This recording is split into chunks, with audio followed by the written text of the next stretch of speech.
Wakil Presiden Republik Indonesia tiba di tempat acara.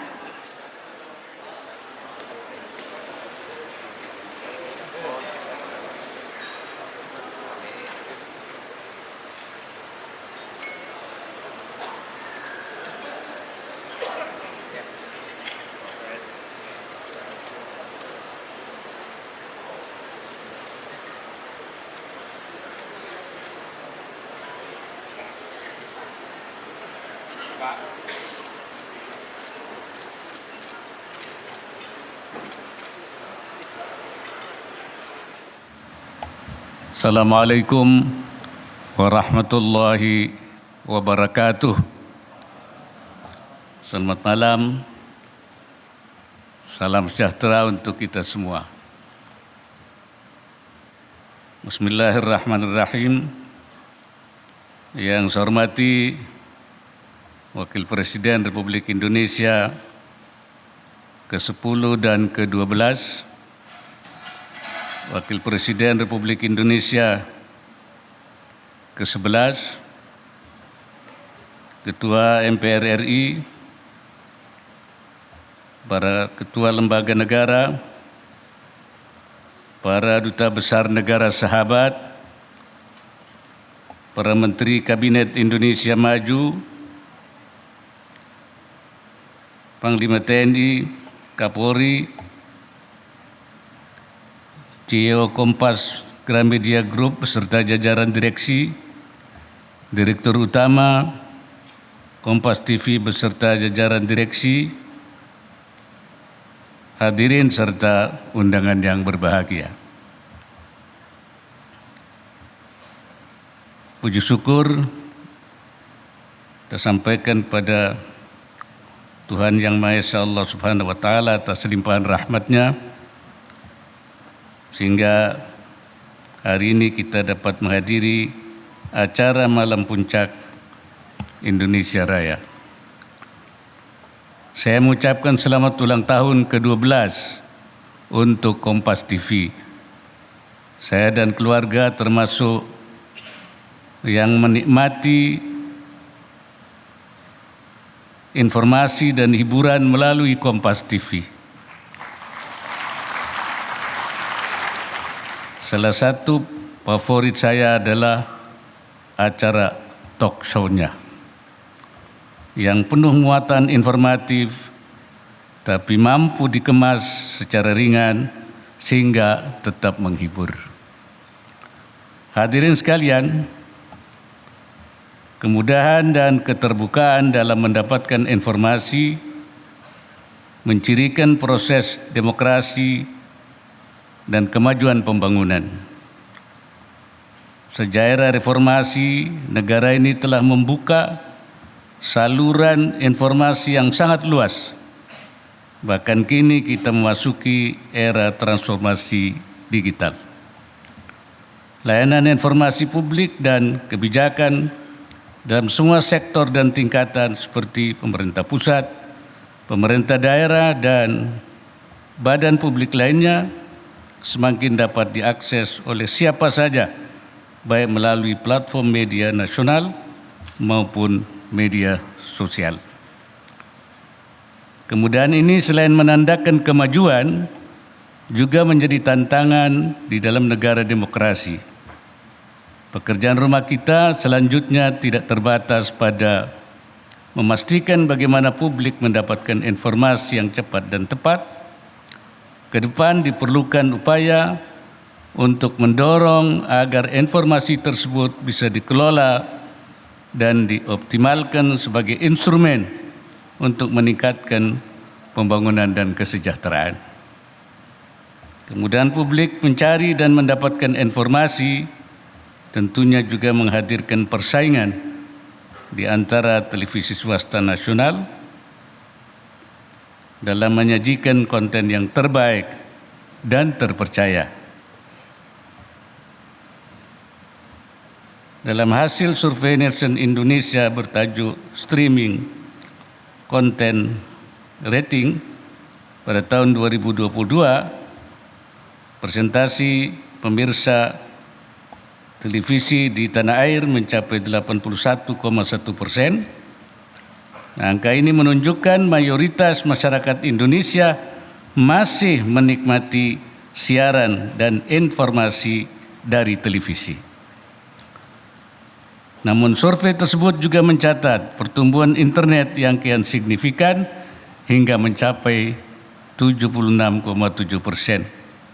Oleh karena itu, pertelevisian swasta nasional, sebagaimana juga dunia pers di Indonesia, harus terus berbenah dan berinovasi, terutama dalam menghadapi persaingan dengan konten platform digital. Hadirin yang saya hormati, bangsa Indonesia akan menorehkan tinta sejarah proses demokrasi melalui penyelenggaraan pemilu 2024 secara serentak, termasuk pilkada pada bulan November 2024. Momentum ini akan menjadi yang terbesar dan terkompleks dalam histori politik Indonesia. Dalam konteks pemilu, kemudahan dan keterbukaan informasi merupakan unsur penting dalam menentukan keberhasilan penyelenggaraan pemilu yang jujur, damai, dan demokratis. Disinilah televisi swasta nasional berperan signifikan untuk menyiarkan berbagai informasi terkait pemilu, sekaligus mengajak masyarakat berpartisipasi menyukseskan pemilu, menjaga iklim yang kondusif, menghormati perbedaan pilihan dan pandangan politik, serta tidak menyebarkan informasi yang bersifat hoax, fitnah, kampanye hitam, dan adu domba termasuk di media sosial. Media penyiaran menduduki posisi strategis dalam meningkatkan literasi dan pendidikan politik warga negara secara sehat dan memberikan pengetahuan agar memilih pemimpin yang berkualitas, menjauhi politik uang dan politik identitas, serta mengutamakan persatuan dan kesatuan. Saya juga berpesan pada partai politik untuk selalu membawa kesejukan menjelang pemilu. Seluruh tahapan menuju pemilu hendaknya senantiasa dilakukan dalam situasi yang damai,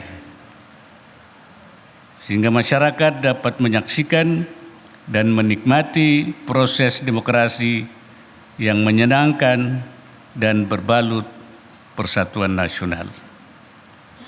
Saya meyakini penyelenggara pemilu, Komisi Pemilihan Umum KPU dan Badan Pengawas Pemilihan Umum Bawaslu di pusat dan di daerah terus bekerja keras menyelesaikan setiap tahapan pemilu, baik pemilihan presiden, legislatif maupun pilkada. Penyelenggara pemilu serta seluruh unsur birokrasi, TNI dan Polri, saya minta terus jaga netralitas. Pastikan tidak ada keberpihakan dan kecurangan yang dapat mengurangi kredibilitas dan akuntabilitas pemilu. Jika ada gugatan dan sejenisnya, agar diproses melalui mekanisme sesuai dengan perundang-undangan yang berlaku. Sebagai media yang memanfaatkan frekuensi publik, saya juga menekankan agar penyelenggara penyiaran nasional menjaga netralitas, tidak mendukung salah satu partai ataupun paslon. Media agar berlaku secara seimbang, liput kedua sisi dan sesuai dengan peraturan Komisi Penyiaran Indonesia (KPI), Bawaslu, dan perundangan lainnya. Hadirin sekalian, pada kesempatan ini saya ingin menyampaikan beberapa pesan. Pertama, jadikan media penyiaran nasional sebagai corong informasi yang sehat dan mendukung kemajuan bangsa dan negara serta kesejahteraan masyarakat dalam kerangka demokrasi. Kedua, tebarkan gagasan dan informasi yang benar dan akurat, lawan hoax dengan tetap menjaga keterbukaan, dan objektivitas sebagai perwujudan fungsi pers yang sehat. Kedua, terus berinovasi dalam semua aspek. Dalam era teknologi digital ini, media penyiaran nasional akan menghadapi persaingan yang semakin ketat. Sejalan dengan ini pula, pemerintah akan terus memperhatikan keberlanjutan industri media nasional dalam menghadapi disrupsi digital. Selanjutnya, kawal terus proses dan tahapan pemilu melalui informasi yang valid, segar dan aktual, sehingga pemilu 2024 dapat berjalan damai dan demokratis. Media mesti menjaga keadaban publik dan nalar nasional masyarakat menghadapi tahun politik 2024. Saya juga ingin menekankan bahwa pers adalah unsur yang menentukan proses suksesi kepemimpinan nasional. Untuk itu, pers harus terus menjalankan fungsinya sebagaimana diamanatkan oleh Undang-Undang Pers Nomor 40 Tahun 1999. Terakhir, pers harus berperan dalam memenuhi hak publik atas informasi bagi warga di pedalaman dan perbatasan, termasuk Papua, dengan memasuk informasi-informasi yang memberdayakan dan mencerahkan. Sekali lagi, selamat ulang tahun yang ke-12 untuk Kompas TV. Terima kasih atas konsistensi Kompas TV menyampaikan berbagai informasi kebijakan pemerintah secara kritis dan berimbang hingga sampai ke telinga masyarakat. Teruslah menjadi media independen, transformatif, dan terpercaya dalam menghadirkan ragam pemberitaan dan rujukan informasi edukatif berkualitas, juga menghibur bagi masyarakat Indonesia. Semoga Allah Subhanahu wa Ta'ala, Tuhan Yang Maha Esa, senantiasa memberikan pertolongannya dan meridai setiap ikhtiar yang kita lakukan. Wassalamualaikum warahmatullahi wabarakatuh.